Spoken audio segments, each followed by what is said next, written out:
ગુજરાત વિધાનસભામાં આજે ગૃહ વિભાગની માંગણીઓ પર ચર્ચા ચાલી રહી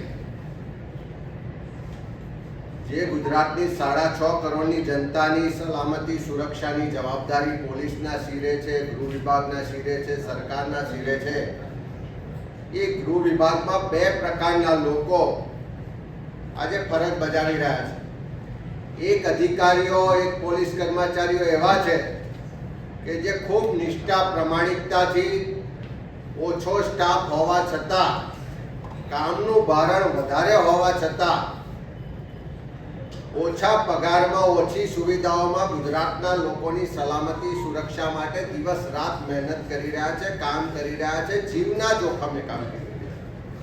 અને બીજી તરફ એમ ગૃહ વિભાગમાં એક બીજો વર્ગ એવો છે કે અધિકારીઓ, પોલીસ કર્મચારીઓ કે જેનું કામ સતત તોડબાજી કરવાનું છે, ક્યાંક જમીનના કબજા લેવડાવવાના, ક્યાંક વાદ વિવાદમાં સુલેહ સમાધાન કરાવીને મોટું કમિશન લેવાનું, મોટા પ્રમાણમાં ભ્રષ્ટાચારથી પૈસા ભેગા કરીને વૈભવી જીવન જીવવાનું।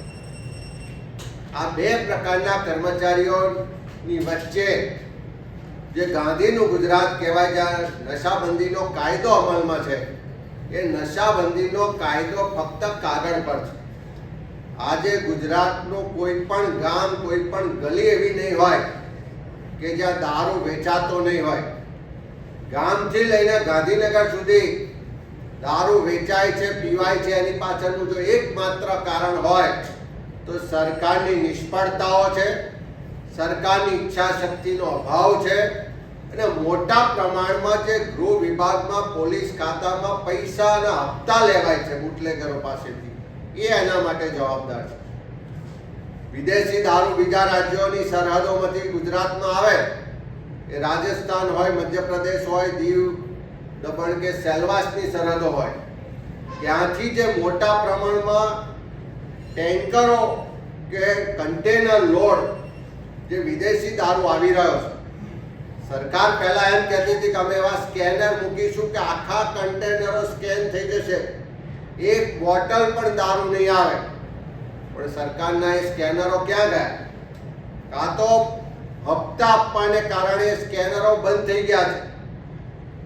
અંબાજીની બોર્ડરમાંથી રાજસ્થાનથી વિદેશી દારૂ આવે અને આણંદ જિલ્લામાં જઈને પકડાય, અને સરકાર પછી એક પીએસઆઈ કે કર્મચારીને સસ્પેન્ડ કરવાની વાત કરે, પણ જે બોર્ડરમાંથી કન્ટેનર પ્રવેશ કરે છે ત્યાંના એસપી થી લઈ જેટલા જિલ્લાઓમાંથી પસાર થાય છે એ એસપીઓની કોઈ જવાબદારી નથી, એ વિસ્તારના રેન્જ આઈજીની કોઈ જવાબદારી નથી, તમારું જે આઈબી ને બાકીનું તંત્ર છે એની કોઈ જવાબદારી નથી, પણ ફક્ત ને ફક્ત કોઈ નાના કર્મચારી કે પીએસઆઈ પર કાર્યવાહી કરીને સરકાર વાહવાહી મેળવે છે। પણ સરકારની ઈચ્છા શક્તિનો અભાવ અને હપ્તાખોરીને કારણે આજે આખા ગુજરાતમાં પાણી ના મળે પણ દારૂ મળે છે, યુવાધન બરબાદ થઈ રહ્યું છે। નાની ઉંમરે યુવાનો નશાના રવાડે ચડીને મોતના મુખમાં ધકેલાઈ રહ્યા છે। આપણી બેન દીકરીઓ નાની ઉંમરે વિધવા થઈ રહી છે। એ જ રીતે ડ્રગ્સનું દૂષણ વધી રહ્યું છે। હમણાં લોકસભાના પ્રશ્નોત્તરીમાં જવાબ આપવામાં આવ્યો કે આખા દેશના જે દરિયાકાંઠાના બંદરો છે ત્યાં જેટલું ડ્રગ્સ પકડાયું, એ 11,000 કરોડ જેટલી રકમનું ડ્રગ્સ પકડાયું, એમાંથી 7,350 કરોડની રકમનું ડ્રગ્સ ફક્ત ગુજરાતના બંદરો પરથી પકડાયું। એટલે કે 65% ડ્રગ્સનું લેન્ડિંગ આખા દેશમાં ગુજરાતમાં થાય છે। અને ગુજરાતમાં જે લેન્ડિંગ હબ તો બની ગયો, પણ સાથે સાથે ફાર્માસ્યુટિકલ કંપનીઓની આડમાં અનેક જગ્યાએ ડ્રગ્સનું મેન્યુફેક્ચરિંગ કરવામાં આવે છે, અને આ ગુજરાતથી વિદેશ સુધી એક્સપોર્ટ પણ કરવામાં આવે છે। ભજીયાની લારી હોય, ચાની દુકાન હોય કે પાનનો ગલ્લો હોય, ત્યાં ડ્રગ્સ મળે એવી સ્થિતિનું નિર્માણ થયું છે। અને એની પાછળ પણ સરકારની નિષ્ફળતાઓ અને સરકારની હપ્તાખોરીની નીતિ જવાબદાર છે। એક બાજુ ગૃહમંત્રી જાહેરમાં શેકી મારે કે વરઘોડા તો નીકળશે, કોઈ ચમરબંધીને પણ છોડવામાં નહીં આવે, પણ નાના ટપોરીઓ કે ગલીના ગુંડાઓના વરઘોડા કાઢી અને સરકાર પોતાની વાહવાહી કરે છે, પણ આટલા દિવસમાં એક પણ ડ્રગ્સ માફિયાનો, ડ્રગ્સ પેડલરનો વરઘોડો કાઢ્યો ખરો? આટલા દિવસમાં એક પણ ભૂ માફિયાનો વરઘોડો નીકળ્યો ખરો? એક પણ ખનન માફિયાનો વરઘોડો નીકળ્યો ખરો? એક પણ મેડિકલ માફિયાનો વરઘોડો નીકળ્યો ખરો? એક પણ એકના ડબલ કરવા વાળા જે લોકો છે એવાનો વરઘોડો નીકળ્યો ખરો? એક પણ ભાજપના મળતિયા, બળાત્કારી કે ગુનેગારનો વરઘોડો નીકળ્યો ખરો? તો ખાલી વરઘોડા કાઢવાની વાતો કરે છે. આજે ગૃહમાં અમે માંગણી કરી છે. એક બાજુ ગૃહમંત્રી કહે છે કે વરઘોડા તો નીકળશે, બીજી બાજુ હોમ ડિપાર્ટમેન્ટ એમ કહે છે કે વરઘોડા અમે કાઢતા નથી, કાયદામાં એવી કોઈ જોગવાઈ નથી, એ નિયમો વિરુદ્ધ છે, અમે તો ખાલી બનાવ બને, ઘટના બને તો એનું રિકન્સ્ટ્રક્શન કરીએ. અમે સરકાર પાસે માંગણી કરી છે કે ગૃહમંત્રી સાચા છે કે રાજ્યના પોલીસ મહાનિરીક્ષક સાચા છે? અને વરઘોડા તમે અમરેલીમાં ભાજપની આંતરિક લડાઈમાં એમનો જે લેટર કાંડની ગેંગવોર થઈ, એમાં એક માસૂમ દીકરી ભોગ બની, એનો વરઘોડો કાઢ્યો, એને પટ્ટા માર્યા, તો આટલા સમય થવા છતાં એ લેટર એફએસએલમાં મોકલ્યો છે તેનો રિપોર્ટ કેમ જાહેર નથી થતો? તમે દિલ્હી પ્રાય અધિકારીના વડપણમાં એક તપાસ સમિતિ નીકળી છે તો એનો રિપોર્ટ કેમ નથી થતો?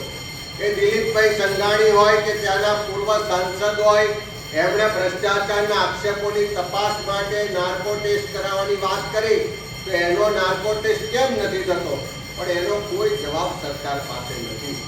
હમણાં જ નામદાર હાઈકોર્ટે ઇન્ટરવ્યુ કરીને હોમ ડિપાર્ટમેન્ટને સૂચના કરવી પડી કે સરકાર અને પોલીસ વિભાગ કોઈ પણ જમીનનો વિવાદ હોય, કોઈ પણ મિલકતનો વિવાદ હોય તો સમાધાન માટે નથી, માળવાડી કરવા માટે નથી, એમાં કમિશન લેવા માટે પોલીસ નથી. એણે તો ફક્ત કાયદો વ્યવસ્થાની પરિસ્થિતિ જળવાય, તટસ્થ તપાસ થાય એટલી જ જવાબદારી પોલીસ વિભાગની છે.